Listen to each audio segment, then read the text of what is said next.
Hello, friends, coming live from Miami. I know it's late notice, but that's the usual on this channel. You could give the people a little view of where we're at. Coming to you live from South Beach, beautiful South Beach. First time being here, phenomenal day to be here. A great happy birthday to my friend behind the camera. We're gonna get right into these fight picks.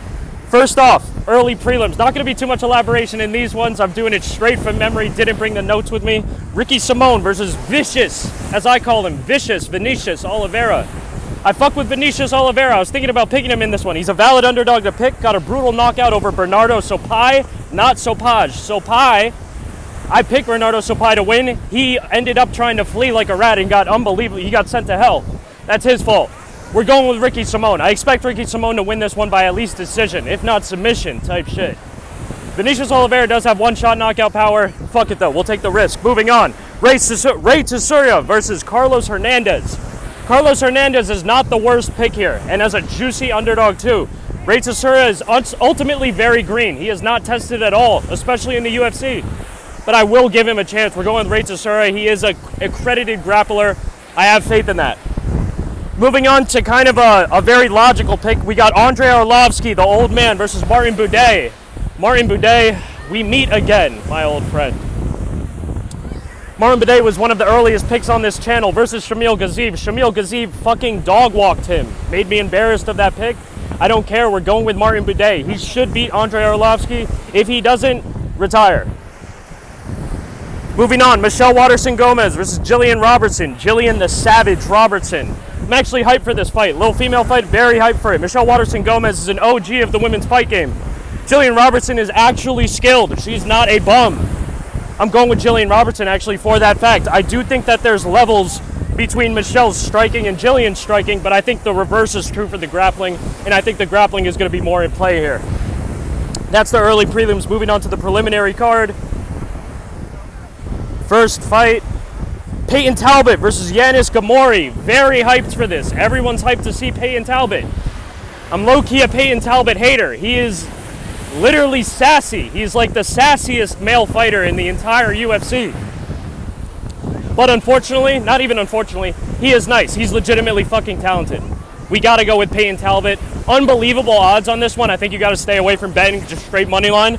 Yanis Gamori is not straight dog shit, but nothing too special about him. You gotta go Peyton Talbot here. You gotta go Peyton Talbot. Moving on, Charles Jourdain versus Gene Silva. Gene Silva is a tweaker. I considered picking Gene Silva heavily. He was my pick pretty much. But I'm gonna go with Charles Jourdain. I picked Charles Jourdain to lose his last fight against Sean Woodson. He lost his last fight against Sean Woodson. But I do have faith. I do think he might be a little bit better technically and still have the power and be able to meet Gene Silva wherever he wants to take the fight. Gene Silva is a tweaker though, might get a spooky knockout just off rip, we don't know. He hasn't faced the highest level of competition in the UFC, only has a notable win over Weston Wilson, who is not complete dog shit, but he is a completely dog shit striker.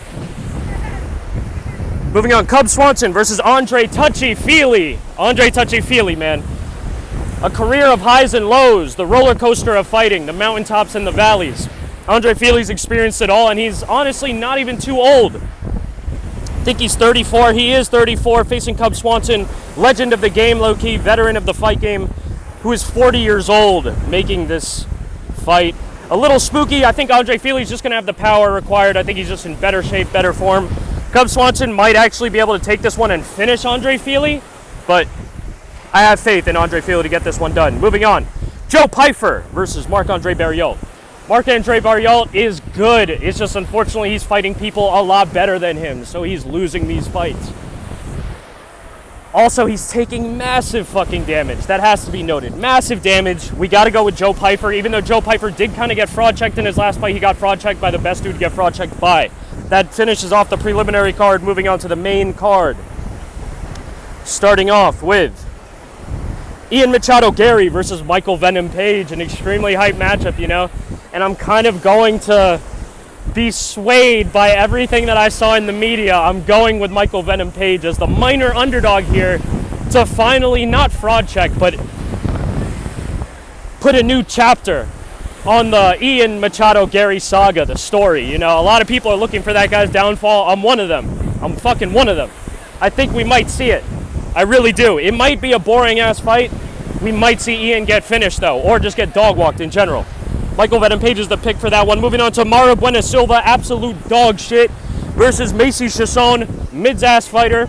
But we're going with Macy to get it done. I think she'll have it. Also, I think she'll be able to get it done. Mara Buena Silva is off the fucking roids, and she's trash. Anthony Smith versus Roman Dolidze, next fight up. The featured fight of the night at light heavyweight. We're going with Anthony Lionheart Smith, the greatest fighter on paper. Roman Dolidze got fraud checked hard in his fucking last fight. So did Nasruddin Imavov somewhat. But Roman Dolidze showed us that he's truly dog shit low-key. He has some power and he's a brute savage. But if you can counter that, you'll win. Go with Anthony Smith. I think he's levels above Roman Dolidze, but he could get chinned. Who knows? We'll have to see. Co-main event of Brian Ortega versus Diego Lopes. I'm going with Diego Lopes, man. Dude is a monster. He's in shape all year around. He's on a fucking tear. We've seen him fight recently. He always looks good, if not better, in his fights. Brian Ortega coming off of a notable career win, submission over Yair Rodriguez in the co-main or main event of their last fight. Something to note, he got dropped like a motherfucker, he got dropped like a bad habit in that fight. Like something fierce. Yair could not finish him, so he came back and won the fight. But do keep that in mind. Brian Ortega is probably going to get chinned by Diego Lopes. That's what I think is going to happen in round 1. KO TKO for Diego Lopes. We move on to the main event of Alex Pereira versus Jiří Procházka. Spooky hours. Some people are going with Jiří to win this rematch. I don't think so, man. I think it's as simple as Alex Pereira is kind of him. Jiří's not just a schmuck who's going to get taken out, but it's just either dude could lay either dude out at a second. I think Alex Pereira is going to be the more likely guy to get that done. You know, I think he's going to win the rematch decisively. But hopefully it's a good fight, longer than the first one. Much love, big kiss. You can cut it. That's it.